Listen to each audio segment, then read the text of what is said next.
Kryetaria e Komisionit Shtetëror për Parandalimin e Korrupsionit, Tatjana Dimitrovska, e cila që nga dita e djeshme është një nga të dyshuarat për rastin Aditivët, i ka dhënë informacione sekrete për rastet e hapura në komision ish drejtorit të TEC Negotinës, Nebojša Stojanović, i cili është gjithashtu i akuzuar në këtë rast. Dimitrovska i ka dërguar të dhëna Stojanovićit dhe individëve të tjerë të përfshirë në rastin Aditivët disa herë gjatë vitit të kaluar në Viber dhe WhatsApp.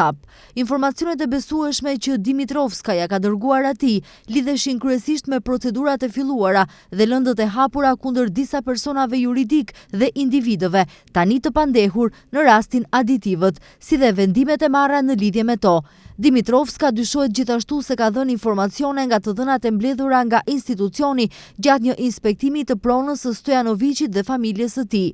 Sipas kodit penal, kjo do të thotë që Dimitrovska përballet me dënim me burg prej 3 muajsh deri në maksimum 5 vjet. Dje gjykata ja konfiskoi pasaportën, ndërsa ju ndalua gjithashtu të punojë në Komisionin kundër korrupsionit. Dimitrovska u zgjodh në krye të Komisionit për Antikorrupsion në nëntor të vitit 2023, pasi mori numrin maksimal të pikëve nga deputetët e VMRO-DPMNE-s, LSDM-s, BDI-s dhe Lëvizjes Demokratike, të cilët ishin pjesë e Komisionit Parlamentar për përzgjedhjen e kandidatëve. Ndërkaq rasti Aditivët, përveç që përfshiu edhe Dimitrovskën, dje u zgjerua edhe me persona të tjerë, një e punësuar në TEC Negotin, e dyshuar gjithashtu për zbulim të sekretit zyrtar ndaj një të dyshuari në lëndë, si dhe një i punësuar në njërin nga firmat që janë pjesë e këtij rasti, i cili sipas prokurorisë u kishte ndihmuar drejtuesve të këtyre firmave të manipulojnë me procedurat e prokurimeve publike. Rasti Aditivët ka të bëjë me blerje të dyshimta të mazutit